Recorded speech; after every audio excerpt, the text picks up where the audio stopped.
ألف بين قلوب أهل الإيمان فأصبحوا بنعمته إخوانا وأصلي وأسلم على سيد المرسلين سيد الأولين والآخرين نبينا محمد بن عبد الله بلغ الرسالة وأدى الأمانة ونصح الأمة وكشف الغمة وتركنا على المحجة البيضاء ليلها كنهارها لا يزيغ عنها إلا هالك.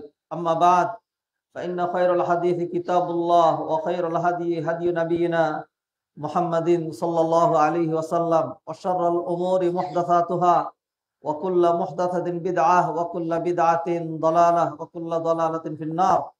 يا أيها الذين آمنوا اتقوا الله حق تقاته ولا تموتن إلا وأنتم مسلمون. يا أيها الناس اتقوا ربكم الذي خلقكم من نفس واحدة وخلق منها زوجها وبث منهما رجالا كثيرا ونساء واتقوا الله الذي تساءلون به والأرحام إن الله كان عليكم رقيبا. يا أيها الذين آمنوا اتقوا الله وقولوا قولا سديدا يصلح لكم أعمالكم ويغفر لكم ذنوبكم ومن يطع الله ورسوله فقد فاز فوزا عظيما. ثم أما بعد يقول جل شأنه في القرآن الكريم بعد أعوذ بالله من الشيطان الرجيم من ذا الذي يقرض الله قرضا حسنا فيضاعفه له وله أجر كريم. وقال تعالى يا أيها الذين آمنوا إذا تداينتم بدين إلى أجل مسمى فاكتبوه وليكتب بينكم كاتب بالعدل. وعن أبي هريرة رضي الله تعالى عنه عن النبي صلى الله عليه وسلم قال من أخذ أموال الناس يريد أداءها أدى الله عنه ومن أخذها يريد إتلافها আতলাফাহুল্লাহ রাওয়াহুল বুখারী। আলহামদুলিল্লাহ আলহামদুলিল্লাহ আলহামদুলিল্লাহ। হাজিরানে মজলিস, মুসল্লিয়ানে কেরাম, সম্মানিত ভাই ও বোনেরা, আল্লাহ সুবহানাহু ওয়া তাআলা আমাদেরকে সুস্থ রেখেছেন, ভালো রেখেছেন, নিয়ামতের সাথে বাঁচিয়ে রেখেছেন। নিয়ামতের মধ্যে তিনি আমাদেরকে ডুবন্ত রেখেছেন। আল্লাহ সুবহানাহু ওয়া তাআলা আমাদেরকে তৌফিক এনায়েত করেছেন দিন অনুশীলন করার, দিন মানার, দিন চর্চা করার, দিনের জন্য সময়, দিনের জন্য অর্থ, দিনের জন্য কষ্ট করার জন্য তিনি আমাদেরকে মানসিকতা দিয়েছেন, তৌফিক এনায়েত করেছেন। আলহামদুলিল্লাহ। অধিকাংশ মুসলমানরা জুমার নামাজও পড়ে না, 5 ওয়াক্ত সালাত তো দূরের কথা। আল্লাহ সুবহানাহু ওয়া তাআলা আমাদেরকে প্রতিযোগিতা করে মর্যাদার অধিক মর্যাদা পাওয়ার জন্য প্রতিযোগিতার তৌফিক এনায়েত করেছেন। জুমার সালাতে যারা আসে, জুমার সালাত অন্য সালাতের মতো নয়। জুমার সালাত এক্সট্রা অর্ডিনারি। যারা সর্বপ্রথম মান হাদারা ফিস সাআতিল উলা ফাকান্নামা কাররাবা বাদানা, নবীজি বলছেন যারা প্রথম প্রহরে মসজিদে চলে আসে তাদের মর্যাদা এত বেশি যেন তারা আল্লাহর রাস্তায় একটা উট কুরবানি পেশ করলো। যারা দ্বিতীয় প্রহরে আসে, এবং এই সবকটি খতিব সাহেব আসার আগে, আর যারা নাকি দ্বিতীয় প্রহরে আসে তারা যেন আল্লাহর রাস্তায় একটা গরু কুরবানি পেশ করলো, তৃতীয় প্রহরে যেন একটা দুম্বা কুরবানি পেশ করলো, চতুর্থ প্রহরে যেন একটা মুরগি কুরবানি পেশ করলো। মুরগি দিয়ে কুরবানি হয় না, এটা সবের কম বেশ বোঝানো হয়েছে। আর যারা নাকি পঞ্চম প্রহরে আসে তারা যেন আল্লাহর রাস্তায় একটা ডিম কুরবানি পেশ করলো। এটা হলো এক্সট্রা মর্যাদা। যারা এখনো আসবে তাদেরও জুমার সালাত হবে। জুমার সালাত শুদ্ধ হওয়া এক জিনিস, আর জুমার এক্সট্রা মর্যাদা পাওয়া আরেক জিনিস। যারা বেশি আগে আসে তাদের মর্যাদা অনেক বেশি। আল্লাহ সুবহানাহু ওয়া তাআলা আমাদেরকে এরকম প্রতিযোগিতা করার তৌফিক দিয়েছেন, আলহামদুলিল্লাহ। যখন খতিব সাহেব চলে আসেন, এসে তিনি আলোচনা শুরু করবেন, যেমনটি নবীজি করতেন। নবীজি আসতেন, এসে ডাইরেক্ট উঠে যেতেন, আলোচনা করতেন। তো নবীজি যখন খুতবা দেন তখন এই যে ফেরেশতারা যারা মসজিদের গেটে গেটে দরজায় দরজায় তারা গরু কুরবানি দিল, কারা কারা তৃতীয় প্রহরে আসলো, এদের নাম ফেরেশতারা তখন বলবে বাস এই ডায়েরি বন্ধ হয়ে গেল, আর নাম লেখা হবে না। এবার ফেরেশতারা বসে যাবে আলোচনা শোনার জন্য। পরে যারা আসবে তাদের শুধু জুমার সালাত হবে, ওই আগের যে এক্সট্রা মর্যাদা সেটা হবে না। আলহামদুলিল্লাহ। হাদিরানে মজলিস, আপনারা যেমনটি আমাদের ওয়েবসাইটে আপনারা যারা ফলো করে থাকেন করবেন, দেখবেন সেখানে আমাদের ঘোষণা দেওয়া হয়, জানিয়ে দেওয়া হয় আমাদের আজকের খুতবা কোন বিষয়ে হবে। আমরা গত সপ্তাহে এই মেম্বার থেকে ঘোষণা দিয়েছি, একটা আলোচনা আমরা শুরু করেছিলাম, সেটা হলো ঋণ প্রসঙ্গ, কর্জে হাসানা প্রসঙ্গ। একান্তই সাদামাঠা। আমার মনে হয় না, জানি না আপনারা কোথাও শুনে থাকলে, যে শুধু ঋণের উপরে, শুধু কর্জে হাসানার উপরে আপনার জীবনে কোনো মসজিদে লম্বা একটা খুতবা শুনেছেন আমি জানি না। হ্যাঁ, আমাদের সমাজে ধর্মীয় অন্যান্য বিষয়গুলো আলোচনা করা হয়, সামাজিক মানুষের দরকার, সমাজ এই সমস্ত দিক দিয়ে অবক্ষয়ের চরম সীমায় পৌঁছে যাচ্ছে, এই সমস্ত বিষয়গুলো খুতবায়, ওয়াজ মাহফিল এগুলিতে আসে না। ওয়াজ মাহফিল আসে কিচ্ছা কাহিনী, কোরআন হাদিস আসে না। আর খুতবায় আসে কিছু নীতিবাক্য, কিছু ভালো কথাবার্তা, এগুলি উপযোগী, এগুলি সবসময় লাগবে, ঠিক আছে। নামাজের কথা, পর্দার কথা, সালাতের, সিয়ামের, দান সৎকার কথা, এইগুলির কথা আসে। অন্যান্য একান্ত সামাজিক বিষয় এগুলো আসে না সাধারণত। যাই হোক, এই বিষয়টাকে আজকে আমি শেষ করতে চাই। আপনারা অনেক সময় অনেকে প্রস্তাব করে থাকেন এই বিষয়ে আলোচনা করা দরকার, আপনারা মেহেরবানি করে আমার কাছে বিষয় দিবেন, তাহলে আমি সেগুলো মিলিয়ে ধারাবাহিকতার সাথে কোনটা অ্যাডজাস্ট হয় সেইভাবে আমরা ইনশাল্লাহ আপনাদের বিষয়গুলো গ্রহণ করব ইনশাল্লাহ। সম্মানিত ভাইয়েরা, প্রথমেই আলোচনা করব ঋণ প্রসঙ্গ।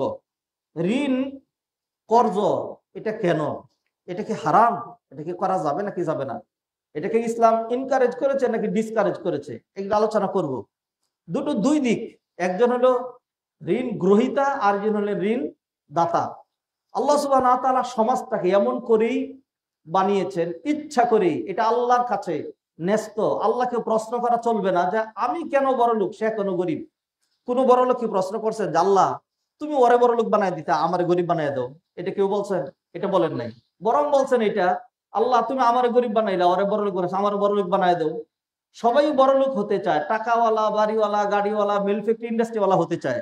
কিন্তু যতই চাবেন, এটা চাইলেই হবে না। এটা আল্লাহ সুবহানাহু ওয়া তাআলার একটা ফয়সালা আছে।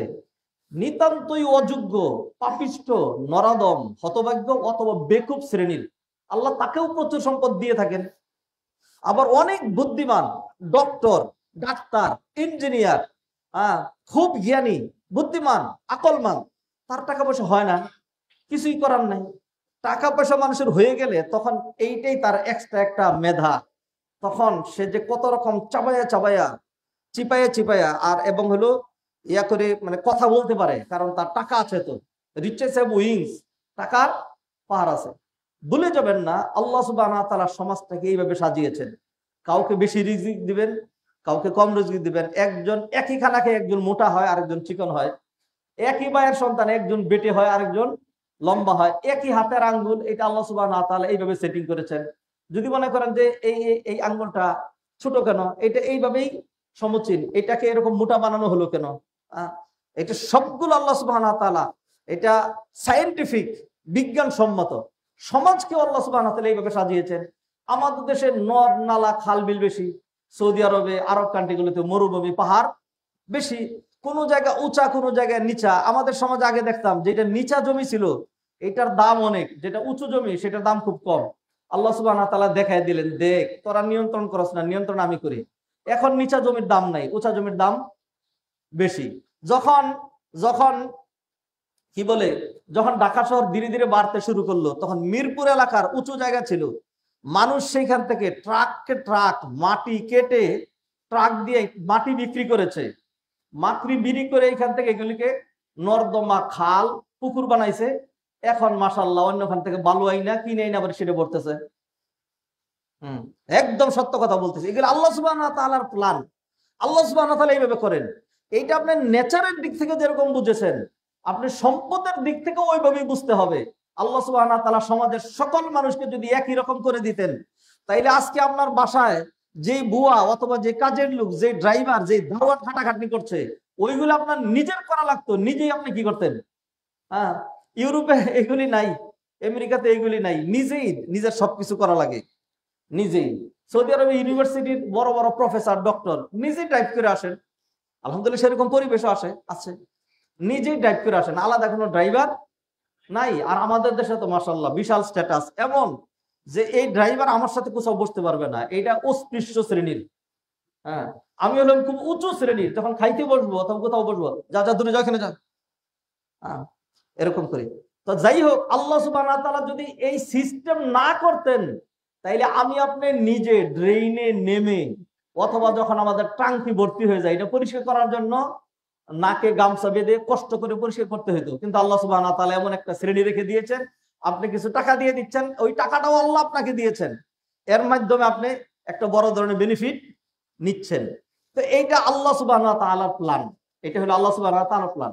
2 নাম্বার, আল্লাহ সুবহানাহু ওয়া তাআলা মানুষকে দুটো জিনিস দিয়েছেন, দুইটা জিনিস দিয়ে মানুষ জান্নাত অর্জন করবে। একটা হলো তার শরীর, তার শক্তি, তার সময়, হ্যাঁ, আর একটা হলো তার অর্থকরী, তার টাকা পয়সা, তার বিত্ত বৈভব, তার সম্পদ। আল্লাহ সুবহানাহু ওয়া তাআলা কোরআনে কি বলছেন? ইন্নাল্লাহা আশতারা মিনাল মুমিনিনা আনফুসাহুম ওয়া আমওয়ালাহুম বিআন্না লাহুমুল জান্নাহ।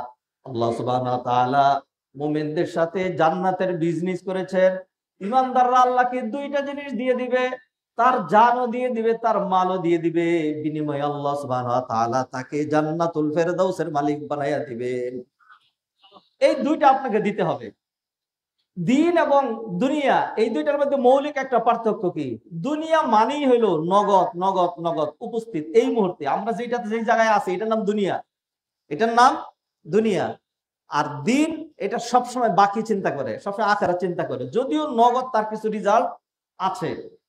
আল্লাহ সুবহানাহু ওয়া তাআলা কোরআনে বললেন মালিক ইয়াউমিদ্দিন, মালিক ইয়াউমিদ্দিন, এইখানে দিন মানে বিচার, বিচার দিবস। তাহলে এই দুনিয়ার দিনকে বোঝানো হয় নাই, আখিরাতের দিনকে বোঝানো হয়েছে। বিচার দিবসের মালিক। দিনের আরেক অর্থ হলো ধর্ম, দিনের আরেক অর্থ হলো জীবন বিধান, দিনের বহুবিধ অর্থ রয়েছে। তো দুনিয়ার টার্গেট সব সময় নগদ হয়ে থাকে, আর দিনের টার্গেট 95% হলো বাকি। আপনি রোজা রাখলেন, আপনি নগদ কিছু পাবেন, কি পাইলেন? শারীরিক সুস্থতা পাবেন। নগদ কি পাবেন? You get your mental pleasure. সালাত আপনি গুরুত্ব দিলেন, you get your mental pleasure. সালাত গুরুত্ব দিলেন, আপনার চরিত্র ঠিক থাকবে। সালাত গুরুত্ব দিলেন, পাপ থেকে বেঁচে থাকবেন, দুনিয়ায় শান্তি পাবেন, এইগুলি পাবেন। কিন্তু আসল যে রিওয়ার্ড ইবাদত গুলোর, সেটা দুনিয়াতে না, সেটা কি? বাকি। হ্যাঁ, তো মানুষ, যারা ভালো মানুষ, তারা সবসময় নগদ চিন্তা করে না। আর যারা শুধু নগদ চিন্তা করে, তাদের জন্য বাকি যেটা আছে সেটা শুনবেন। আল্লাহ কোরআনে কি বলেন? নগদের আরবি হলো আজেল। হ্যাঁ, এই যে আমরা বিবাহ পড়ানোর সময় মোহর বলি যে নগদ এবং বাকি। নগদ হলো আল মাহরুল আজেল, আইন দিয়া, আইন আলিফ জিম লাম। আর বাকি হলো আজেল, হামজার উপরে আলিফ মদ, আজেল, আ হামজা দিয়া। আজেল মানে বাকি, আর আজেল মানে হলো নগদ। আল্লাহ কোরআনে কি বললেন? মান কানা ইউরিদুল আজিলাতা আজ্জালনা লাহু ফিহা মা নাশাউ লিমান নুরিদ সুম্মা জাআলনা লাহু জাহান্নাম। যারা শুধু নগদ নগদ, দুনিয়াটাই চাই, নগদটাই চাই, সুদেও চাই, ঘুষেও চাই, এমনেও চাই, অমনেও চাই, হালালেও চাই, হারামেও চাই, এইভাবে যারা চিন্তা করে আখিরাতের কথা ভুলে যায়, আল্লাহ বললেন মান কানা ইউরিদুল আজিলাতা আজ্জালনা লাহু ফিহা মা নাশা। আমি দুনিয়া থেকে তাকে কতটুকু দিব, যেইটুকু আমি চাই। সুম্মা, অতঃপর, জাআলনা লাহু জাহান্নাম, সুম্মা জাআলনা লাহু জাহান্নাম, অতঃপর ওই বাকিতে, যেহেতু দুনিয়ায় নগদ নগদই চিন্তা করছে, সেই জন্য তার বাকি হলো জাহান্নাম, তার বাকি হলো জাহান্নাম। এরপর আল্লাহ কি বললেন? এর উল্টা দেখেন, ওয়ামান, আর এরপর আয়াতি ওয়ামান আরাদাল আখিরাতা, আর যে ব্যক্তি বাকি চিন্তা করে, আখিরাত চিন্তা করে, ওয়াসাআলাহা সায়াহা, আখিরাতের জন্য চেষ্টা সাধনা করে, ওয়া হুয়া মুমিন, ঈমানের সাথে, ফাউলাইকা কানা সায়ুহুম মাশকুরা, তাদের চেষ্টাকে সাধুবাদ জানানো হবে, অর্থাৎ চেষ্টার আমলের প্রতিদান ষোলকলায় পূর্ণ করে দেওয়া হবে। সুবহানাল্লাহ। ইন্নাল্লাহা লা ইউযিউ আজরা মান আহসানা আমালা, যে কোনো ব্যক্তি এতটুকু ভালো করবে, আল্লাহ তার ভালোর প্রতিদান বিনষ্ট করবেন না। ভাইয়েরা, এবার আসেন মাল সম্পদ নিয়ে ধরি। মালের টার্গেট দুইটা হইতে পারে। মানুষ একটা হলো নগদ চিন্তা করে। নগদ কি? আগে দেখতাম যে ওই টিভিতে সঞ্চয়ের অ্যাড দিত, সঞ্চয়ের অ্যাড দিয়ে বলতো যদি টাকা ওইভাবে রাখেন তাহলে 6 বছরে টাকাটা দ্বিগুণ হবে। এটা আমাদের শৈশবের কথা বলছি। হ্যাঁ, যদি বোনাস হিসাবে রাখেন তাহলে টাকাটা 6 বছরে দ্বিগুণ হয়ে যাবে। তো মানুষ অনেকে টাকা রেখে দেয়, তার কাছে অতিরিক্ত টাকা আছে। বিভিন্ন ব্যাংকে অনেকে বলে যে আমার এত টাকা আছে, আমার স্বামী মারা গেছে, পেনশনের টাকা, অন্য কোনো কিছু নাই, এইটা আমি ব্যাংকে রাখছি, এটাতে লাভ আসে, এটা দিয়ে আমি চলি। এটাও একটা। অনেকের এরকম এক্সট্রা টাকা আছে যেটা তার দরকার হয় না। বহু মানুষ তার দৈনন্দিন, আজকে তার ছেলে মেয়েদের খাতা কিনা দরকার, আজকে তার স্ত্রীর জন্য একান্ত একটা কাপড় কিনা দরকার, যে কাপড়ের অভাবে তার সম্মান বাড়ছে না, সেটা কিনা দরকার, তার কাছে সেই টাকা নাই, তে পাচ্ছে না। পেটের চামড়া পিঠের সাথে লেগে গেছে, তার ক্ষুধা নিবারণ করতে পারছে না, এমন এক শ্রেণীর মানুষ আছে।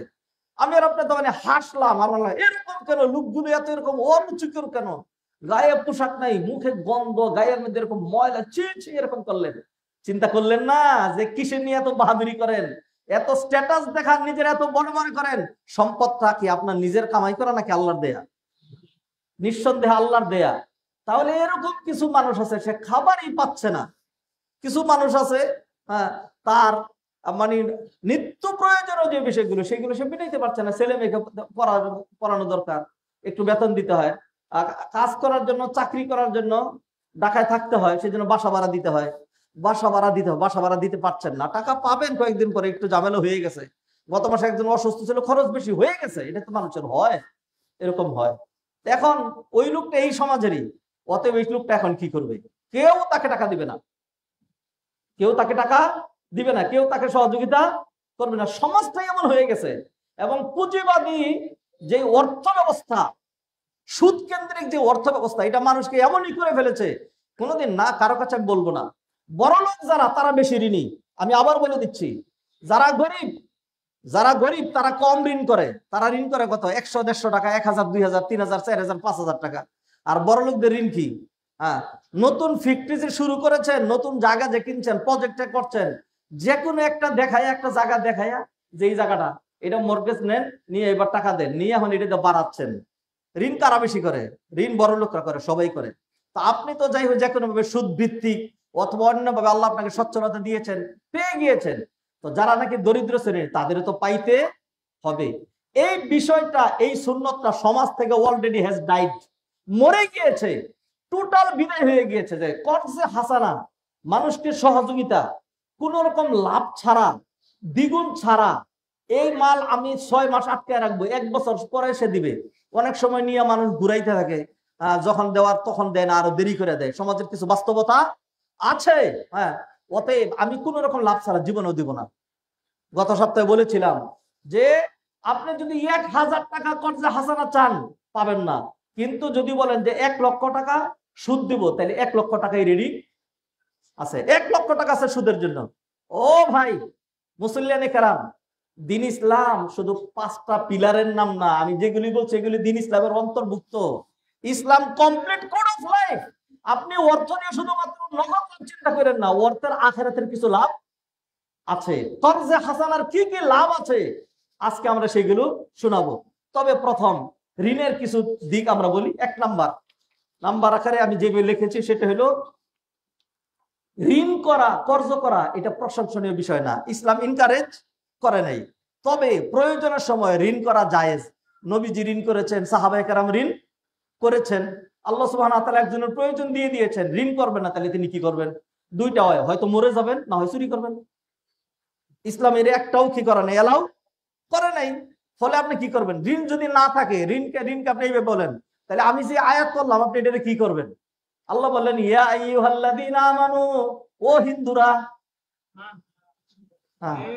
ইয়া আইয়ুহাল্লাযীনা আমানু, ও ঈমানদারেরা, আমাদেরকে ডেকে বলছেন, ইযা তাদায়ানতুম বিদাইনিন ইলা আজালিম মুসাম্মান ফাকতুবু, যখন তোমরা ঋণের লেনদেন করো নির্দিষ্ট মেয়াদ পর্যন্ত, আমি আল্লাহ অর্ডার দিচ্ছি এটা লিখে রাখো, এটা লিখে রাখবা।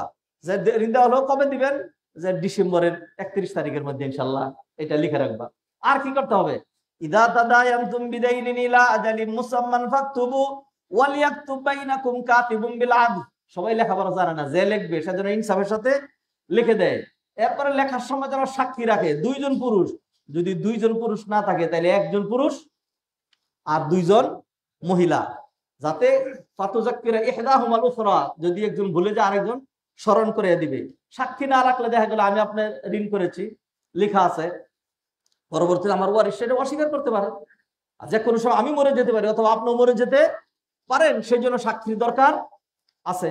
আল্লাহ সুবহানাহু ওয়া তাআলা এটা বললেন, মানুষ প্রয়োজনের সময় সে ঋণ করতে পারবে, প্রয়োজনের সময় ঋণ করতে পারবে। ঋণের প্রতি উদ্বুদ্ধ করা হয় নাই।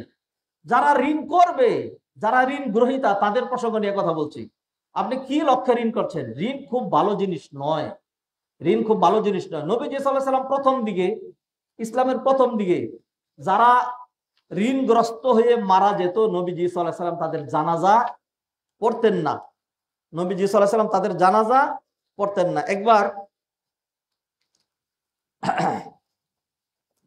একবার এক লোক মারা গেল, তার জানাজা নবীজি সাল্লাল্লাহু আলাইহি ওয়াসাল্লামের সামনে নিয়ে আসা হলো। তখন নবীজি সাল্লাল্লাহু আলাইহি ওয়াসাল্লাম জিজ্ঞাসা করলেন যে তার কি কোনো ঋণ আছে? হ্যাঁ, তার কি কোনো ঋণ আছে? তখন বলা হলো হ্যাঁ, তার কিছু ঋণ আছে। তখন নবীজি সাল্লাল্লাহু আলাইহি ওয়াসাল্লাম তার কি করলেন না? তার জানাজা পড়লেন না। এটা আবু কাতাদা রাদিয়াল্লাহু তাআলা আনহু হাদিস তিনি বর্ণনা করেছেন। আবু কাতাদা রাদিয়াল্লাহু তাআলা হাদিস বর্ণনা করেছেন। এরপরে আবু কাতাদা তিনি বললেন, আরেকটা হাদিস আছে, জিজ্ঞাসা করা হলো যে তার ঋণের পরিমাণ কতটুকুন, তার ঋণের পরিমাণ কতটুকুন? তখন বলা হলো তার ঋণের পরিমাণ হইল 2 দিনার অথবা 2 দিরহাম। তখন নবীজি বললেন ঠিক আছে, তাহলে তোমরা কেউ জানাজা পড়ে যাও, আমি তার জানাজা পড়বো না। তখন আবু কাতাদা বললেন, ইয়া রাসূলুল্লাহ, এই ঋণটা আমি নিয়ে নিলাম, এই ঋণটা আমি নিয়ে নিলাম। এরপরে তখন নবীজি সাল্লাল্লাহু আলাইহি ওয়াসাল্লাম তার জানাজা পড়লেন। জাবের রাদিয়াল্লাহু আনহু বর্ণনা করছেন, তুফিয়া রাজুলুন ফাগাসালনাহু ওয়া হান্নাতনাহু ওয়া কাফান্নাহু সুম্মা আতাইনা বিহি রাসূলুল্লাহ। এক ব্যক্তি মারা গেল, আমরা তারে গোসল দিলাম, তারে কর্পূর লাগাইলাম, তার কাফন পরাইলাম, নবীজির কাছে আসলাম, নবীজি তার জানাজারা পড়ে দিবেন। ফাকাতা খুতা, নবীজি কয়েকটা কদম সামনে আগাইলেন। সুম্মা কালা আলাইহি দাইনুন, নবীজি বলেন তার কি কোনো দিন আছে, তার কোনো ঋণ আছে? তখন কুলনা দিনারানি, 2 দিনার। ফানসারাফা, সে নবীজি ফিরে গেলেন। আবু কাতাদা বলল, ইয়া রাসূলুল্লাহ, আমি ঋণটা দিব। তখন রাসূলুল্লাহ সাল্লাল্লাহু আলাইহি ওয়াসাল্লাম ঠিক আছে, পাওনাদার পেয়ে গেছে এবং যে নাকি মৃত ব্যক্তি সে মুক্ত হয়ে গেছে। এরপর নবীজি তার জানাজা পড়ে দিলেন। সুম্মা কালা বাদা যালিকা বাদা যালিক বিয়াউম, একদিন পরেই নবীজি সাল্লাল্লাহু আলাইহি ওয়াসাল্লাম বললেন, মা ফাআলাদ দিনারান, ওই 2 দিনারের কি খবর? ওই 2 দিনারের কি খবর? ফাকালা ইন্নামা মাত আমসি, ইয়া রাসূলুল্লাহ, গতকাল কেন মাত্র মারা গেল? কথা তো গতকালকেই হলো, 2 দিনার আমি দিচ্ছি, দিব, একদিন পরে দেই, 2 দিন পরে দেই। কালা ফাআদা ইলাইহি মিনাল গাদ, নবীজি সাল্লাল্লাহু আলাইহি ওয়াসাল্লাম পরের দিন আবার জিজ্ঞাসা করলেন। ফাকালা কাদ কাদাইতুহুমা, তখন আবু কাতাদা বললেন, ও আল্লাহর রাসূল, আমি ঋণ আদায় করে দিয়েছি, আমি ঋণ আদায় করে দিয়েছি। ফাকালা রাসূলুল্লাহ সাল্লাল্লাহু আলাইহি ওয়াসাল্লাম, আল আন বারাদাত আলাইহি জিলদুহু, এখন তার আত্মা শান্তি পেয়েছে। নবীজি বলেন এখন তার আত্মা, নবীজির শব্দের অর্থ হলো বারাদাত আলাইহি জিলদুহু, এখন তার চামড়া ঠান্ডা হয়েছে। আমরা বাংলা যদি বলতাম তাহলে বলতাম যে এখন তার আত্মা কিভাবে শান্তি পাবে। তো নবীজি সাল্লাল্লাহু আলাইহি ওয়াসাল্লাম এইভাবে করতেন। এরপরে যখন ইসলাম পূর্ণতা লাভ করলো, গনিমত আসলো, ইসলামী রাষ্ট্র প্রতিষ্ঠা যখন হলো, মুসলমানদের মধ্যে থেকে আর ওরকম দারিদ্রতা যখন ছিল না, তখন নবীজি সাল্লাল্লাহু আলাইহি ওয়াসাল্লাম ঋণের দায়িত্ব নিজে নিয়ে নিতেন। আবু হুরায়রা থেকে বর্ণিত, আল্লাহ রাসূল সাল্লাল্লাহু আলাইহি ওয়াসাল্লাম কানা ইউতা বিররাজুল মুতাওয়াফা আলাইহি দাইন, এমন লোক নিয়ে আসা হয়তো যার ঋণ ছিল। ফায়াস আল হাল তারাকা লাদাইহি ফাদনান, সে কি ঋণ আদায় করার মতো অতিরিক্ত কোনো সম্পদ রেখে গিয়েছে? ফাইন হুদ্দিসা আন্নাহু তারাকা লিদাইনিহি না ওয়াফা সাল্লা, নবীজি যদি কেউ বলতো যে হ্যাঁ তার সম্পদ আছে ঋণ পরিশোধ করার মতো, নবীজি ডাইরেক্ট জানাজা পড়ে দিতেন। নতুবা নবীজি কি বলতেন, ওয়া ইল্লা ক্বালা লিল মুসলিমিন সাল্লু আলা সাহিবিকুম, তোমরা তোমাদের সঙ্গে নামাজ পড়ে দাও। ফালাম্মা ফাতাহাল্লাহু আলাইহিল ফুতুহ, যখন আল্লাহ সুবহানাহু ওয়া তাআলা মুসলমানদের অনেক বিজয় দিয়ে দিলেন, অনেক সম্পদ আসতে শুরু করলো, ইসলামী রাষ্ট্র প্রতিষ্ঠা হয়ে গেল, তখন ক্বালা আলাইহিস সালাতু ওয়াস সালাম, আনা আউলা বিল মুমিনিনা মিন আনফুসিহিম মান ফামান তুফিয়া মিনাল মুমিনিন ফাতারাকা দাইনান ফাআলাইয়া কাদাউহু ওয়া মান তারাকা মালান ফালিওয়ারাসাতিহি। কোন ব্যক্তি যদি এমত অবস্থায় মারা যায়, রাষ্ট্র সরকারের দায়িত্ব খেয়াল করেন, যারা রাষ্ট্র সরকার গঠন করতে চান, আমি ইনশাআল্লাহ ইসলামী রাষ্ট্রের রূপরেখা এটার উপর আলোচনা করব। ইনশাল্লাহ ইসলামী রাষ্ট্রের রূপরেখা এটা কাকে বলে, কিভাবে হইতে হয়, হ্যাঁ, কোরআন সুন্নাহ অনুযায়ী ইনশাল্লাহ আলোচনা করব। ইসলামী রাষ্ট্রের রূপরেখা, রাষ্ট্র সরকারের দায়িত্ব কি, প্রজাগণের দায়িত্ব কি, এই সমস্ত বিষয়গুলো অনেকে এগুলি ভালো দৃষ্টিতে নিবে না, কারণ তারা তো কমপ্লিট ইসলাম চিন্তা করেও নাই আর চাইও না এটা। হ্যাঁ, এটা চাইও না, কোনোদিন শুনেও নাই, দরকারও মনে করে না। দরকার হলে খালি নামাজ রোজা। আমি সুদ, ঘুষ, জিনা, বেবিচার, চুরি, চামারি, ডাকাতি, ছিনতাই সব করব, আপনি এগুলি বলবেন কেন? আমি তো মসজিদ আসছি, নামাজ পড়ে গেছে, শেষ। মাশাআল্লাহ, কি সুন্দর ইসলাম পেয়েছেন আপনারা। না, ওইটা হবে না। যাই হোক, যখন আসলো তখন নবীজি কি বললেন? আনা আউলা বিল মুমিনিনা মিন আনফুসিহিম, সকল ঈমানদারের দায় দায়িত্ব আমার উপরে বর্তায়। ফামান তুফিয়া মিনাল মুমিনিন, ঈমানদার কেউ যদি মারা যায়, ফাতারাকা দাইনান, তার যদি ঋণ থাকে, ফালাইয়া কাদাউহু, আমি রবি রাষ্ট্রনায়ক সাইয়্যিদুল মুরসালিন তার ঋণ পরিশোধ করার দায় দায়িত্ব আমার উপরে।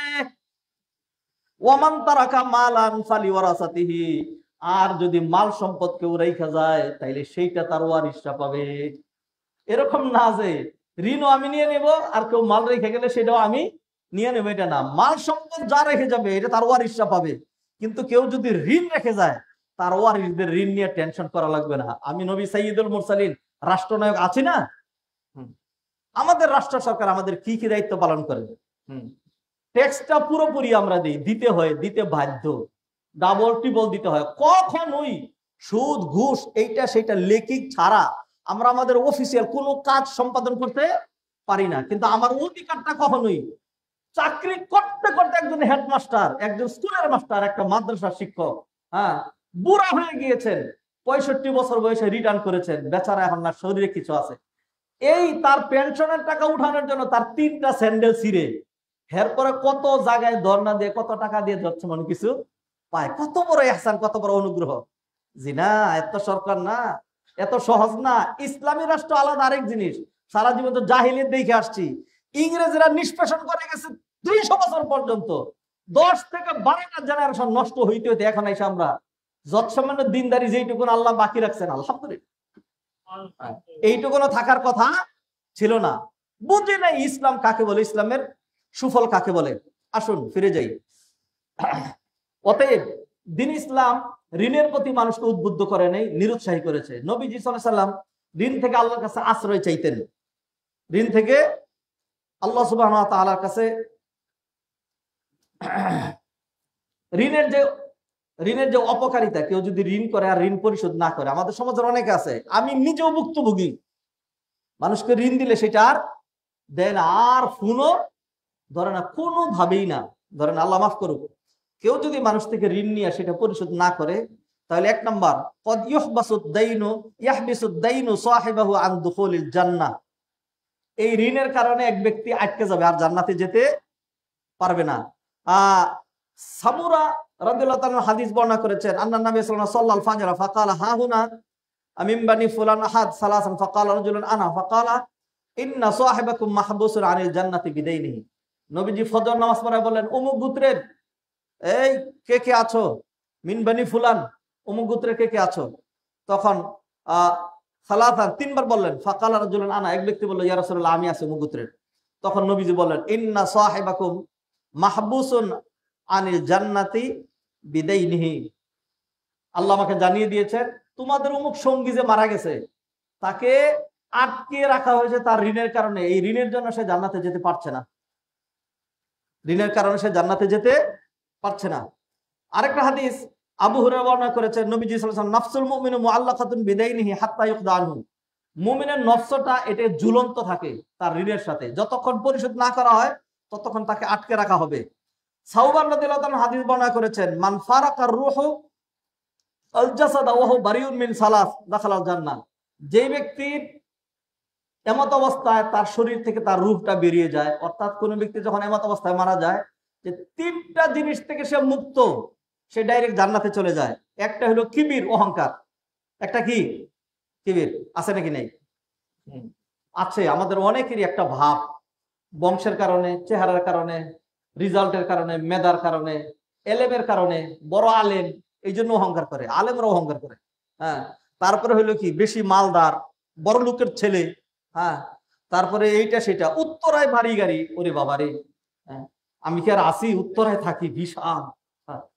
তোমার উত্তরার যে মা, তুমি মারা যাওয়ার পরে তোমার যে মাটিতে রাখা হবে, গ্রামে যে থাকে তাকে তো ওই মাটিতে রাখা হবে। তোমার যে বেশি আছে তোমার হিসাব দিতে হবে বেশি, তার তো হিসাব হবে কম। বিভিন্ন কারণে মানুষ অহংকার করে। এর একটা অহংকার মুক্ত হলে জান্নাতে যাওয়া যাবে। 2 নম্বর হইল আদাইন, ঋণ। 3 নম্বর হলো আল গুলুল, খেয়ানত। আল গুলুল, খেয়ানতকারী। আমাদের দেশে এইটার খুব অভাব। দীর্ঘদিনে আমি আলোচনা করেছি আমানতদারিতার খেয়ানত। মানুষের মধ্যে অর্থনৈতিক আমানত অথবা মানে কি বলে যে ওভারঅল আমানত বলতে যা বোঝায়, যিনি সরকারি চাকরিজীবী তিনি তো একটা আমানতদারিতা হাতে নিয়েছেন। হ্যাঁ, তিনি তার এই আমানতটা ঠিক মতো আদায় করেন না, শিক্ষক আদায় করেন না। এই আমানতের খেয়ানত আমাদের মধ্যে খুব বেশি। এই 3টা থেকে মুক্ত থাকলে সে সরাসরি জান্নাতে যাবে। এইভাবে অসংখ্য হাদিস, আমি আরেকটা পয়েন্ট ধরে আলোচনা করবো, সেজন্য শেষ করতে চাই, বাদ দিচ্ছি। আরেকটা হাদিস নবীজি সাল্লাল্লাহু আলাইহি সাল্লাম বললেন, ইউগফারু লিশ-শাহিদি কুল্লু যাম ইল্লা দাইন। কোন ব্যক্তি যদি আল্লাহর রাস্তায় শহীদ হয়ে যায়, জানমাল সবই তো দিয়ে দিছে, আর কি করবে বেচারা, তার সমস্ত গুনাহ মাফ করে দেওয়া হবে। 1000বার জিনা করছে সেটাও মাফ করে দেওয়া হবে। হ্যাঁ, ধরেন 5 বছর নামাজ কাজা করছে সেটাও কি করে দেওয়া হবে, মাফ করে দেওয়া, সব মাফ করে দেওয়া হবে। ইল্লাদ দাইন, ইল্লাদ, ঋণটা কি করা হবে না, মাফ করা হবে না। আরেকটা হাদিস শুনেন এই প্রসঙ্গে, মুহাম্মদ বিন জাহাশ রাদিয়াল্লাহু, তিনি বলছেন, কুন্না জুলুসান ইনদা রাসূলিল্লাহ ফারাফা রাসাহু ইলাস সামা। আমরা নবীজির পাশে বসা ছিলাম, নবীজি মাথা উঠালেন আকাশের দিকে। সুম্মা ওয়াদাআ রাহাতাহু আলা জাবহাতিহি সুম্মা ক্বালা সুবহানাল্লাহ। এরপরে তিনি মাথাকে আবার নিচা করলেন, বললেন সুবহানাল্লাহ মা নুজিলা মিনাত তাশদীদ। কি কঠিন বিধান নাজিল হইল, কি কঠিন বিধান নাজিল হইল। ফাসাকাতনা ওয়া ফাজায়না, আমরা চুপ থাকলাম, ভয় পেয়ে গেলাম। নবীজি বললেন কি কঠিন বিধান আসলো আল্লাহর পক্ষ থেকে। ফালাম্মা কানা মিনাল গাদ সাআলতুহু, পরের দিন নবীজিকে জিজ্ঞাসা করলাম, ইয়া রাসূলুল্লাহ মা হাযাত তাশদীদ আল্লাযী নুজিলা, কোন কঠিনের কথা বললেন যে নাজিল করা হয়েছে?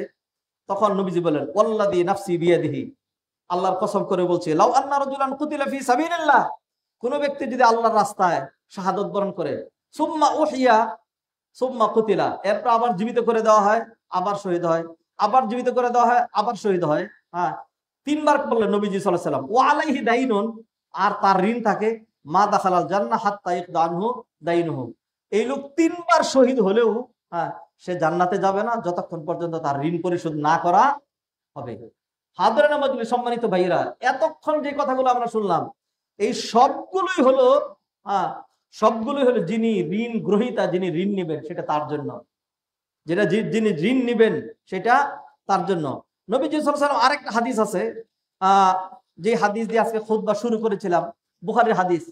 আল্লাহ সুবহানাহু ওয়া তাআলা নবীজি সাল্লাল্লাহু আলাইহি ওয়াসাল্লাম ইরশাদ করলেন, মান আখাযা আমওয়ালান নাস ইউরিদু আদাহা, কেউ যদি এই নিয়তে ঋণ করে যে সেটা আদায় করবে, আদাল্লাহু আনহু, তাইলে আল্লাহ সুবহানাহু ওয়া তাআলা দায়িত্ব নিয়ে নেন, তার এটা আদায়ের ব্যবস্থা করেই দেন। আচ্ছা, ওয়ামান আখাযা ইউরিদু ইতলাফাহা আতলাফাহুল্লাহ, আর যে ব্যক্তি ঋণ এই লক্ষ্যেই নেয় যে সেটা কি করবে না, আদায় করবে না, তার আর আদায়ের সুযোগ হয় না। যদি এখন বলি, আমাদের দেশের যারা নাকি বড় বড় ব্যাংক ডাকাত গুলো, যারা নাকি মানে ব্যাংকের শত শত হাজার হাজার কোটি টাকা যারা নেয়, এরকম 2-4 জন বড় বড় ব্যবসায়ী তো আমাদের পরিচিত আছে। জিজ্ঞাসা করলে যে ঋণগুলো, এগুলো আলোচনা করি তো আমরা, বলে যে দূর, এটা আপনি বুঝবেন না, সব জানিছি, সবকে দিব দেওয়ার জন্য না। এরপর মাঝে মধ্যে শুনেন যে গার্মেন্টসে আগুন লাগে, এইটা হয় সেটা হয়। কিছু আছে দুর্ঘটনা, সেটা ঠিক আছে, আর কিছু আছে ইচ্ছা করে লাগানো হয়, এটা দিয়ে সেটা পরে বলে যে আমার ব্যবসা শেষ, আমি আর কি করতে পারবো না, ঋণ দিতে পারবো না। ইন্না লিল্লাহি ওয়া ইন্না ইলাইহি রাজিউন।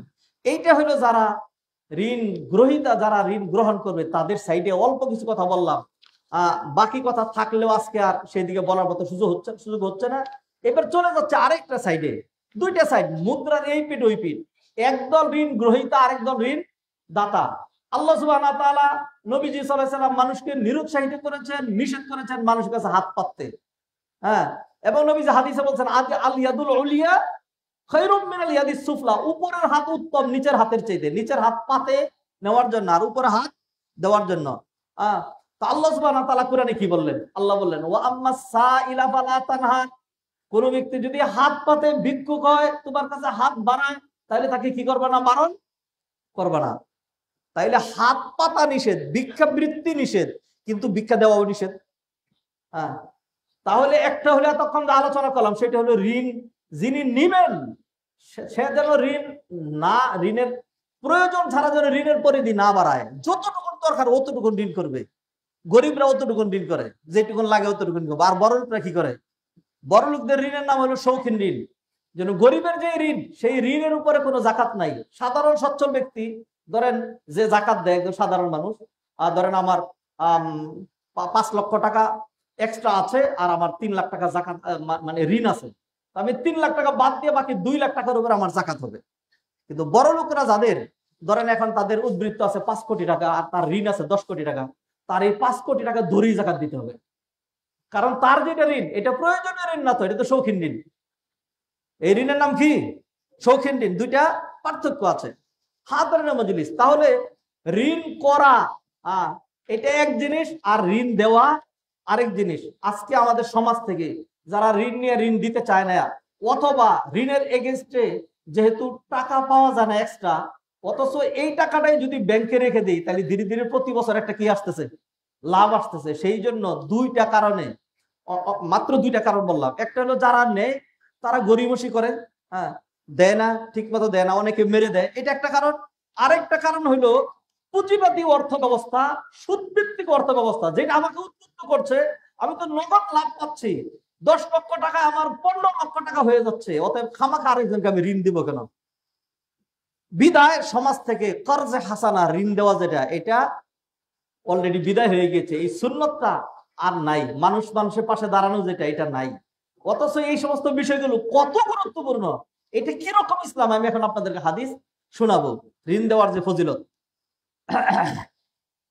যে ব্যক্তি ঋণ নিয়ে ঋণ দেয় না, সে কিয়ামতের দিন মুফলিস হয়ে দাঁড়াবে। মুফলিস, নবীজির হাদিস অনুযায়ী। একটা হাদিসের মধ্যে নবীজি সাল্লাল্লাহু আলাইহি সাল্লাম ইরশাদ করলেন, আতাদরুনা মানিল মুফলিস, তোমরা কি জানো মুফলিস কাকে বলে? সাহাবায়ে কেরাম বললেন যে মুফলিস হলো ওই ব্যক্তি যার দিনার দিরহাম নাই। নবীজি বলেন, এলো দুনিয়ার মুফলিস।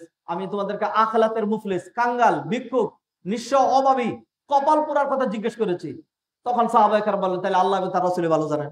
তখন নবীজি বললেন, ওই ব্যক্তি হলো কপাল পোড়া, কাঙ্গাল, ভিক্ষুক, মুফলিস, যে পাহাড় পরিমাণ নেক আমল নিয়ে হাজির হয়েছে। এই নেক আমল তার মিজানে পাল্লায় উঠাই দিলে সহজেই জান্নাতে যেতে পারতো, কিন্তু বিপত্তি ঘটেছে, পাওনাদাররা আসছে, এসে বলে আমার টাকা মেরে দিছিল, আমারে ঘুষি মারছিল, আমারে গালি দিছিল, আমার উপর জুলুম করছিল। প্রত্যেকে তার পাওনা দেওয়া হবে। আজকে আরো হাদিস ছিল, এগুলি আর পড়ছি না। নবীজি সাল্লাল্লাহু আলাইহি সাল্লাম বললেন যে, আরে এইটা লাইসাত হিয়া দিনার, এটা দিনার দিরহামের কথা বলছি না, ইন্নামা হিয়াল হাসানাত ওয়াস সাইয়্যাত। আমি যেটার কথা বলছি এটা নেক আমল এবং গুনাহ। থাকলে নেক আমল নিবা, না থাকলে গুনাহ নিবা। এরপরে তার ঋণ পরিশোধ করা হবে নেক আমল দিয়ে, শেষ হয়ে যাবে। আরো পাওনা দাঁড়াবে, তাদের গুনাহ নেওয়া হবে, তার ঘাড়ের উপর চাপার হবে, জাহান্নামে নিক্ষেপ করা হবে। নবীজি বলেন, এই লোকটা হলো মুফলিস, এই লোকটা হলো মুফলিস। আসুন, আর যে ব্যক্তি নাকি ঋণ দেয়, ঋণ দেওয়ার সময় মূলনীতি লিখে রাখতে হবে, সাক্ষী রাখতে হবে। যদি ঋণ দেয়, ঋণ নেওয়াটা নিরুৎসাহিত, আর ঋণ দেওয়াটা প্রশংসনীয়। ঋণ দেওয়া, ভিক্ষা করা নিন্দনীয়, কিন্তু ভিক্ষা দেওয়া প্রশংসনীয়। ঠিক তদ্রূপ ঋণ করা ভালো না, প্রয়োজনে মানুষ ঋণ করবে, ঋণ করা জায়েজ। হ্যাঁ, কতটুকু করবে, যতটুকু তার ক্যাপাসিটিতে আছে, যেটা সে পারবে সেটুকুন করবে। তবে ঋণ দেওয়ার অনেক পুরস্কার আছে। আল্লাহ সুবহানাহু ওয়া তাআলা দুনিয়ার অনেক আমল আছে, সেটার প্রতিদান নগদ দেন, আর কিছু আমল আছে এটার প্রতিদান সবসময় বাকি হয়। কর্জে হাসানা এবং ঋণ, এটা হলো এমন একটা আমল যেটার প্রতিদান 100%। কত বেশি প্রতিদান, এবার কয়েকটা হাদিস শোনাচ্ছি, খুতবার সময় শেষ হয়ে যাচ্ছে। তাহলে আমরা দেখবো যে কর্জে হাসানার ফজিলত কতটুকু। ডাইরেক্ট চলে যাচ্ছি সামাজিক বিষয়গুলো, আর অন্যান্য সময়ের কারণে টানলাম না, যেহেতু আমাকে আজকে খুতবা শেষ করা লাগবে। ঋণ পরিশোধ করা, কর্জে হাসানা দেওয়া, কর্জে হাসানার যে ফজিলত, এটা নবীজি সাল্লাল্লাহু আলাইহি ওয়াসাল্লামের হাদিস অনুযায়ী, শুধু হাদিসগুলো 4-5টা হাদিস বলে শেষ করে দিব। 1 নাম্বার, নবীজি সাল্লাল্লাহু আলাইহি সাল্লাম বলেছেন, কুল্লু করদিন সাদাকাহ, কুল্লু করদিন, প্রতিটা কর্জ, এটা হলো আল্লাহর রাস্তায় সদকার শামিল, আল্লাহর রাস্তায় সদকার শামিল। আচ্ছা, কামা রওয়া ইবনু উদুনান রাহিমাহুল্লাহ ফাকালা আসলাফতু আলকামা আলফাই দিরহাম, আমি আলকামা নবীজির সাহাবী, তাকে আমি 2000 দিরহাম ধার দিলাম। যখন ধার আদায়ের সময় হলো তখন তারকে গিয়ে বললাম যে টাকা দাও। তখন সে বললো যে একটু সুযোগ দেন, কয়েকদিন পরে দিই। তখন আমি তার উপরে চাপ প্রয়োগ করলাম যে না দাও, তখন সে আমাকে দিয়ে দিল।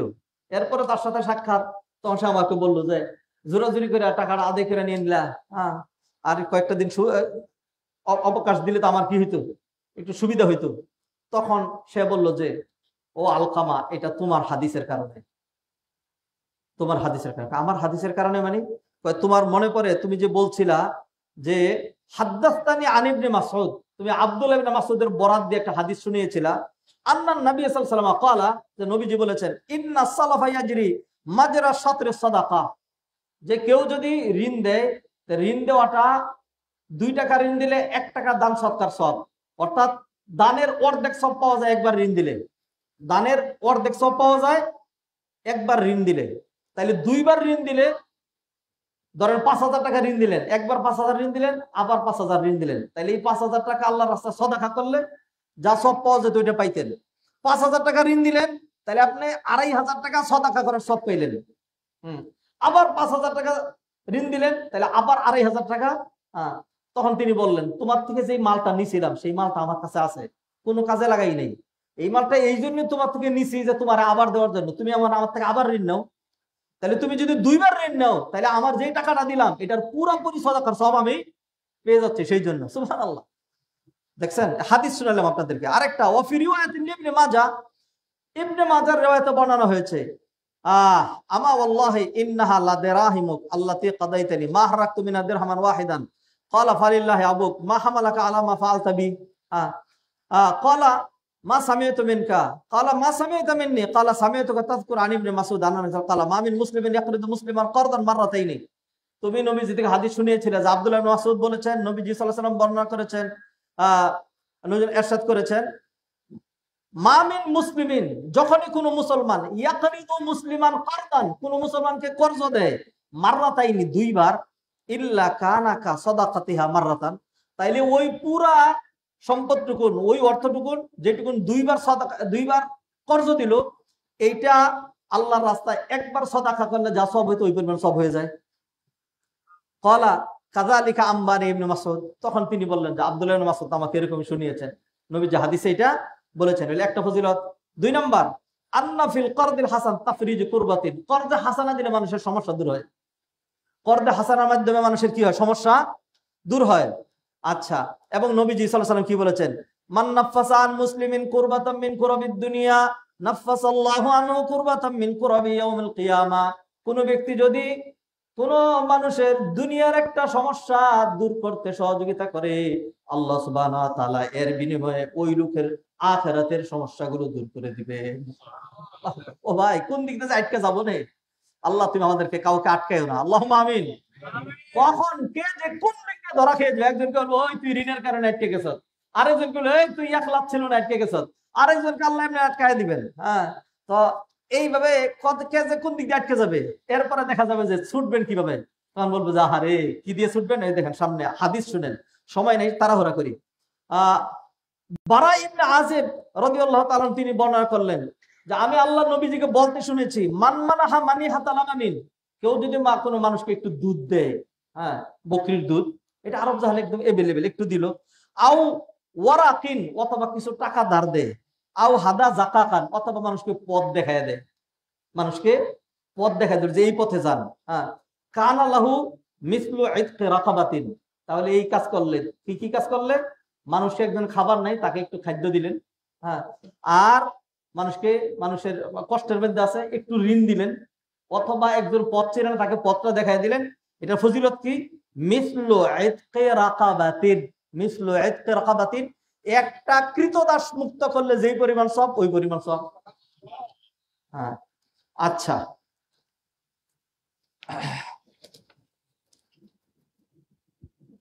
তাহলে 3টা ফজিলত শুনাইলাম। একটা হলো 2 বার দান করলে, 2 বার কর্জ দিলে 1 বার দান করার সব হয়।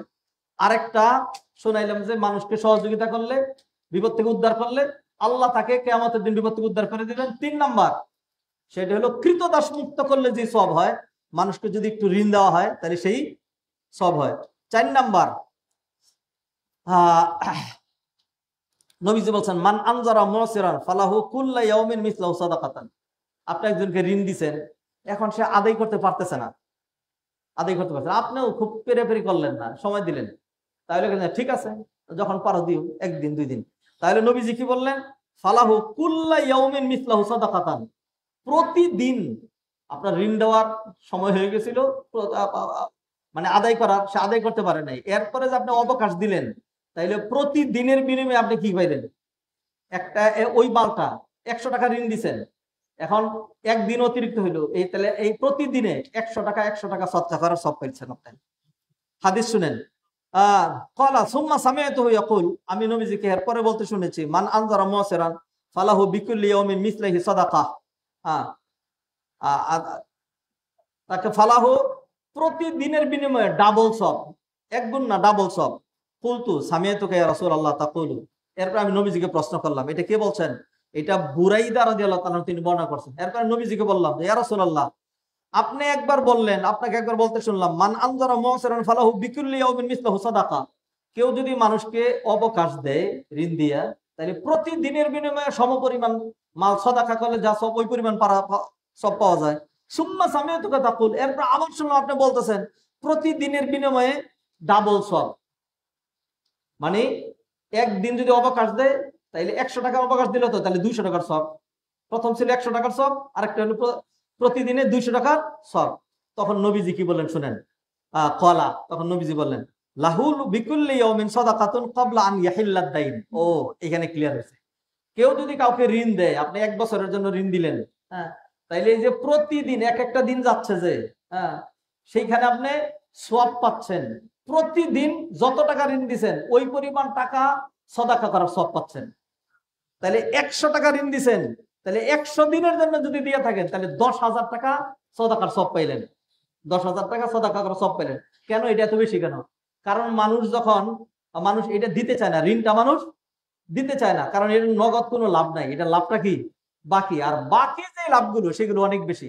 একটু একটু নামাজ পড়ি, রোজা করি, ইবাদত করি, এইটার বিনিময়ে আল্লাহ আমাদেরকে বাকি যা অফার করেছেন যে জান্নাত, ওইটা কি কেন ইমাজিন কিরকম হইতে পারে? আল্লাহু আকবার। এরপরে নবীজি বললেন এইটা হইল ঋণ পরিশোধের সময় আসার আগ পর্যন্ত প্রতিদিন মানে সমপরিমাণ সাদাকা করার সব। আর যেদিন ঋণ পরিশোধের সময় চলে আসবে, এরপরে যদি তাকে অবকাশ দেওয়া হয়, দিতে পারলো না, 3 মাসের জন্য নিছিল, এখন 3 মাসে 1 দিন, 3 মাস 2 দিন, 3 মাস 3 দিন এরকম হচ্ছে, তাইলে প্রতিদিনের বিনিময়ে এই সম্পদ 2 বার সাদাকা করলে যা সব পাওয়া যাইতো, প্রতিদিন ওই পরিমাণ সব আল্লাহ সুবহানাহু ওয়া তাআলা তাকে দিবেন। 5 নাম্বার, এবং এটাই লাস্ট, নবীজি সাল্লাল্লাহু আলাইহি সাল্লাম হাদিসের মধ্যে বলেন মান আনজারা মুসিরান আও ওয়াদাহু আনহু আযাল্লাহুল্লাহু ফি যিল্লিহি, কোন ব্যক্তি যদি কাউকে তার টানাটানির মধ্যে একটু অবকাশ দেয়, আল্লাহ সুবহানাহু ওয়া তাআলা তাকে কিয়ামতের দিন আরশের নিচে ছায়া দিবেন। আরেকটা হাদিসে বললেন, আবু কাতাদা বর্ণনা করেছেন মান নাফাসা আন গারিমিহি আও মাহা আনহু, কোন ব্যক্তি কোন ঋণগ্রস্ত ব্যক্তিকে যদি একটু অবকাশ দেয় অথবা ঋণটা মওকুফ করে দেয়, তাইলে কিয়ামতের দিন আল্লাহ সুবহানাহু ওয়া তাআলা তাকে আরশের নিচে ছায়া দিবেন। সম্মানিত ভাই বোনেরা, এই বিষয়টা আমাদের সমাজ থেকে একেবারে বিদায় নিয়ে গিয়েছে, কর্জে হাসানা এখন আর নাই। মানুষ মাত্র এখন মানে আমরা এখন বস্তুবাদী, মানে সবকিছু হাতে হাতে নগদ নগদ খুঁজে পেতে চাই। তাহলে আপনি কিসের ইমান? আমরা তো না দেখে আল্লাহকে দেখি নেই, ইমান এনেছি, জান্নাত দেখি নেই, জাহান্নাম দেখি নেই, সবকিছু বাকি, আমরা সেটাই বিশ্বাসী। তাহলে পূর্ণাঙ্গ ইমানদার যদি হতে চাই, তাহলে আপনার এইটা আশা থাকতে হবে যে না, আমি সমস্ত কিছু নগদ ফায়দা চিন্তা করি না। মানুষ সুদভিত্তিক লেনদেন করলে নগদ ফায়দা পায়, 10,000 টাকায় 15,000 টাকা, 1 লাখ টাকায় 1.5 লাখ টাকা, এটা সে নগদ পাচ্ছে, চোখে দেখছে। এই জন্য অধিকাংশ মানুষ এই কাজটা করে। কিন্তু যেই টাকাটা একজনকে সহযোগিতা দিলে, আপনি এটার ফায়দাটা পরে পাবেন, মানুষ সেটা করতে চায় না। এইবার সর্বশেষ 1 মিনিটে একটা আবেদন, হাদিরানে মজলিস, আপনারা দেখতে পাচ্ছেন ওয়াজ নসিহত করে বুঝানোর কিচ্ছু নাই, আমি নিজেই মানে হেজিটেশন বোধ করি বারবার আপনাদেরকে কথা বলতে, তবু বলা লাগবে, কারণ এর মধ্যে আমার আপনার নাজাত জড়িত। উত্তরা কেন্দ্রীয় মসজিদ করার দায়িত্ব আমরা নিছি, ইনশাআল্লাহ এটার দায়িত্ব আমরা নিয়েছি। এখন এটা কাজ করার জন্য, যেহেতু এটা কি বলে যে বিশাল বড় প্রজেক্ট, সেই জন্য 2-4 টাকা এটা হয়ে যাচ্ছে না, শত শত কোটি টাকার বিষয়। তো জায়গাটার দামি 700 কোটি টাকা, আপনারা জানেন। আমরা ইনশাল্লাহ এবার ডিসেম্বর থেকে ওইখানে কাজ ধরবো, পাইলিং করা আছে, অন্তত 4 কোটি টাকা মাটির নিচে ডাবানো আছে, অন্তত 4 কোটি টাকা মাটির নিচে ডাবানো। এখন ওই কাজটা ধরে, যেহেতু আন্ডারগ্রাউন্ড বেসমেন্ট সহ গাড়ি পার্কিং সহ মাটির নিচেই 3 তলা, ওইটা তার দেখা যায় না। এবং ওই কাজটা ধরতে হইলে অন্যান্য কাজ তো ধীরে ধীরে ছোট কাজ অল্প অল্প করা যায়। বহু জায়গায় মসজিদ মানুষ একটা পিলার করে রেখে দেয়, কোন রকম একটু ছাদ করে, বারান্দা করে না, আস্তর করে না, টাইলস করে না, পরে গেলি করে। কিন্তু আমাদের নিচের যে কাজটা, এই কাজটা একটা টানে উঠে আসতে হবে। বৃষ্টির দিন আমাদের দেশে বৃষ্টি হয়, মাটি ভেঙে যায়, বিভিন্ন রকম সমস্যা আছে। সেই জন্য নিচের কাজটা ধরার জন্য আমাদের অন্তত 30 কোটি টাকা দরকার। 30 কোটি টাকা হইলে আমরা আশা করা যায় একটু উপরে চলে আসবো। যখন উপরে চলে আসবে তখন আর এত ওয়াজ করা লাগবে না, মানুষ দেখবে, তখন মানুষ সমানে দিবে। আল্লাহর ঘরের কাজ, মাদ্রাসা কাজ কোনোদিন আটকে থাকে না। হ্যাঁ, আলহামদুলিল্লাহ আমরা ছোটখাটো হয়েও এমন মাদ্রাসা মসজিদের কাজ করছি, নিজের জন্য তো এরকম করতে পারিনি। হ্যাঁ, নিজের কাজ হয় না, কিন্তু মসজিদ মাদ্রাসা কাজ হয়ে যায়, জিরো থেকে হিরো হয়ে যায়। আমাদের এটা হয়ে যাবে। সেই জন্য আপনারা বদরি সদস্য হয়েছেন, এই সদস্য হয়েছেন, টাকা দিয়েছেন, দিচ্ছেন। তো মানুষেরও সদাকারও একটা লিমিটেশন থাকে, যেটা একবারে দিয়ে দিবে সেটা লিমিটেশন থাকে। অনেকে 1 লাখ টাকা দিয়েছেন, এখন আরো তার জন্য দেওয়া এটা কঠিন। সেই জন্য আমাদের অনেকেরই ব্যাংকে টাকা আছে, এক্সট্রা ব্যালেন্স আমাদের আছে। আমরা আপনাদেরকে একেবারে করজোড়ে নিবেদন করছি, আপনি আজকে দিতে হবে জরুরি না, আপনি আমাদেরকে নভেম্বরে দেন, নভেম্বরের মাঝখান থেকে শুরু করেন, নভেম্বরে দিতে থাকেন। আমরা অন্তত আপনাদের কাছে অন্তত 10 কোটি টাকা ঋণ চাই। এটা 3, 4, 5 বছরের জন্য দিবেন, এবং সেটা আপনি যদি কি স্ট্যাম্প করে দিবেন, স্ট্যাম্প করে দেন, অসুবিধা নেই। লিখিত আমরা সেখানে লিখে, মসজিদ কমিটি, আমি সাক্ষী থাকবো, আমাদের মুসল্লিরা সাক্ষী থাকবেন, ইনশাল্লাহ আপনি আপনার এটা ফেরত পাবেন। এরপরে যদি মনে করেন আপনি অনেকদিন পরে গিয়ে আপনি 1 লক্ষ টাকা ধার দিয়েছিলেন, আমরা যখন ফেরত দিয়ে দেবো, আপনি যদি মনে করেন না 10,000 টাকা আরো দিয়ে দেবো, দেওয়ার সুযোগ আছেই, অনেকেই দিচ্ছেন।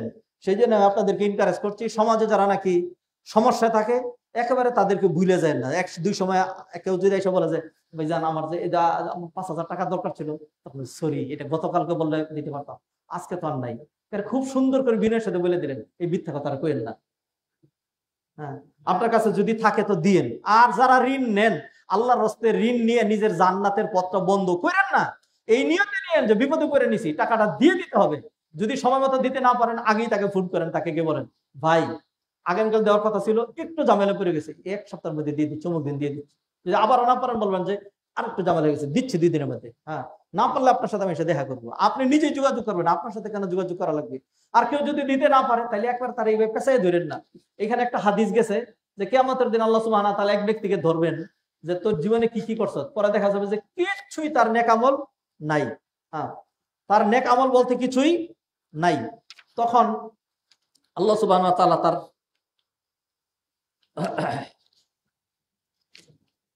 দেখা যাবে যে তার নেক আমল, একটু হাদিসটা এই যে পেয়েছি,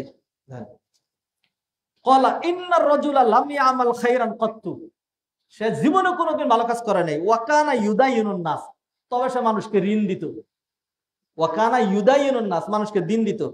ফায়াকুলু লি রাসূলিহি, যারা ঋণ পরিশোধ করতে যাইতো তখন বলতেন খুয মা তায়াসসার ওয়াতরুক মা আসুর, যেটা সে ইজিলি দিতে পারে সেটা নাও, আর যেটা পারে না, হ্যাঁ বলে ঠিক আছে, যখন পারো দিও, যখন পারো দিও, এরকম করতো।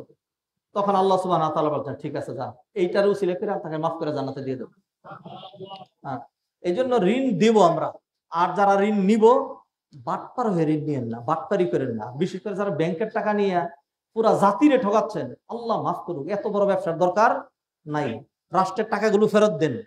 বা যদি 10 জন লোক বাংলাদেশের রাষ্ট্রের টাকাগুলো ফেরত দেয়, তাহলে আমাদের প্রত্যেকের মুখে হাসি ফুটে যাবে, রাষ্ট্রে এত টাকা চলে আসবে। আল্লাহ সুবহানাহু ওয়া তাআলা আমাদেরকে কথাগুলো বুঝার তৌফিক এনায়েত করুন। সর্বশেষ কথা, আমরা আপনাদেরকে ধরবো অথবা না ধরলে আপনি ব্যক্তিগত আগে এসে, শেখ ঋণের কথা বলছিলেন, আমি 5 লক্ষ টাকা দান করেছি, ঠিক আছে, সময় সময় আরো করব, তবে আমি 5 লাখ টাকা ঋণ দিয়ে রাখলাম, এটা আপনারা যখন পারবেন 2 বছর 3 বছর 4 বছরের জন্য আমাকে দিয়ে নিন ইনশাল্লাহ। হ্যাঁ, না থাকলে ইয়া থাকবে, আপনি মরে গেলেও আপনার পরিবারিসটা পেয়ে যাবেন ইনশাল্লাহ। যেটা ঋণ নিব সেটা আপনাদেরকে ধরবো না, যেটা মাফ করে দেন এটা বলবো না কোনোদিনই, এই ভয় পায়েন না ইনশাল্লাহ। আপনারা ইনশাল্লাহ আমাদেরকে দেন, আমাদেরকে মানে আমাদের নিজেদেরই আর কি, নিজেরা সবাই মিলে জমা করি, ইনশাল্লাহ ডিসেম্বর থেকে কাজটা ধরি। 1-2 বছরের মধ্যে আমাদের এই জীর্ণশীর্ণ অবস্থা যেন না থাকে। আল্লাহ সুবহানাহু ওয়া তাআলা উত্তরে কেন্দ্রীয় মসজিদকে কবুল করুন, আমাদের উদ্যোগকে কবুল করুন, সমাজটাকে সুন্দর করার তৌফিক এনায়েত করুন। আল্লাহ সুবহানাহু ওয়া তাআলা এইভাবে ভালো কাজ করে আমাদেরকে দুনিয়াতে আত্মতৃপ্তি খুঁজে পাওয়ার, আখিরাতে মুক্তি পাওয়ার তৌফিক এনায়েত করেন। আকুলু কওলি হাযা ওয়া আস্তাগফিরুল্লাহ লি ওয়া লাকুম ওয়া লিসাইরিল মুসলিমিন ফাস্তাগফিরুহু ইন্নাহু গফুরুর রাহিম।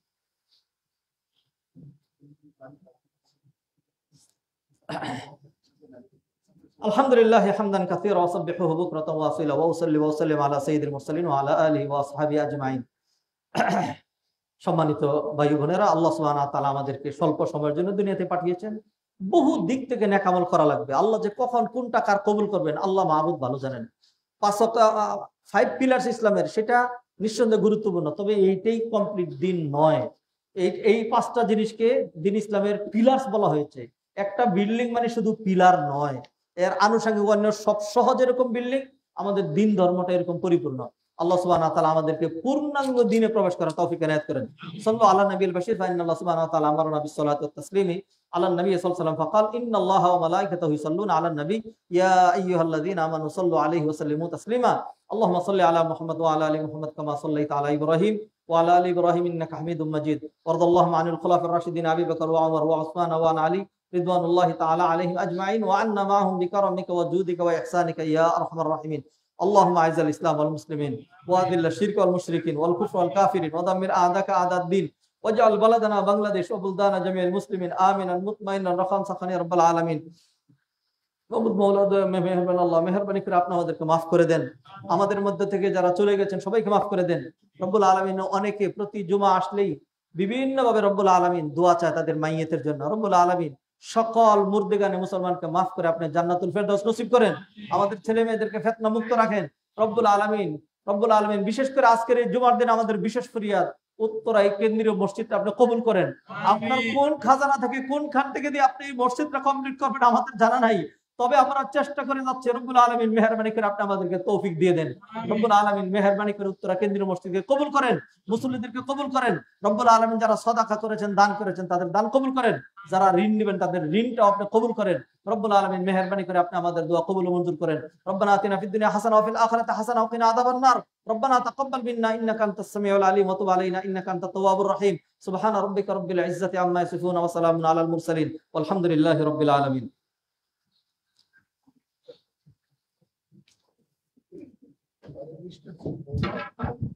বাহিরে বৃষ্টি হচ্ছে, মেহেরবানি করে একটু বারান্দা থেকে আরো বেশ কিছু মানুষ